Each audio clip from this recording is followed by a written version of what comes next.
फांसी दो, फांसी दो, दाऊद को फांसी दो, अक़लियतों को तहफ़्फ़ुज़ दो, अक़लियतों को तहफ़्फ़ुज़ दो, फांसी दो, फांसी दो, दाऊद को फांसी दो, फांसी दो, फांसी दो।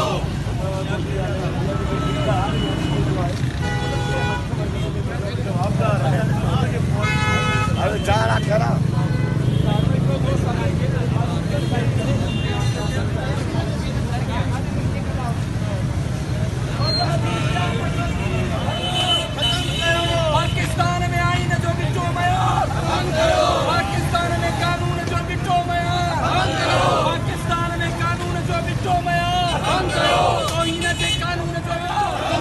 तौहीन जे आईन जो बिचो मयार, अक़लियतुनि खे जबरी मज़हबी तब्दीली, जबरी मज़हबी तब्दीली, जबरी मज़हबी तब्दीली, जबरी मज़हबी तब्दीली। मज़हबी इंसाफ़ पसंदी, अक़लियतुनि खे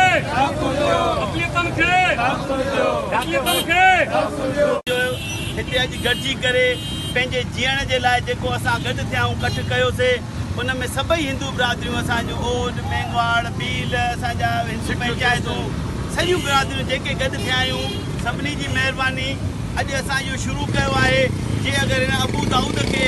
कंहिं माया तकमील ताईं न पुॼायो वियो त इहो एजिटेशन अञा हलाईंदासीं ॿियनि शहरनि ताईं बि वधाईंदासीं जेसि ताईं हिन खे 295 जे तहत हिन खे गिरफ़्तार करे जेल में न मोकिलियो वेंदो तेसि ताईं हीउ असांजो प्रोटेस्ट कंटिन्यू रहंदो छो जो करे असांजे मुल्क जो आइन आहे कानून आहे 295 ब्लेसमी लॉ उहो हर मज़हब लाइ आहे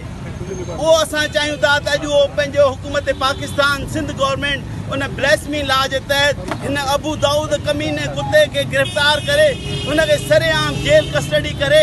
असांजे हिंदू बिरादरी जे मथां जेका इहो बि ज़हनी टॉर्चर आहे उहो ख़तमु कयो वञे। महिरबानी तव्हां सभिनी जी महिरबानी।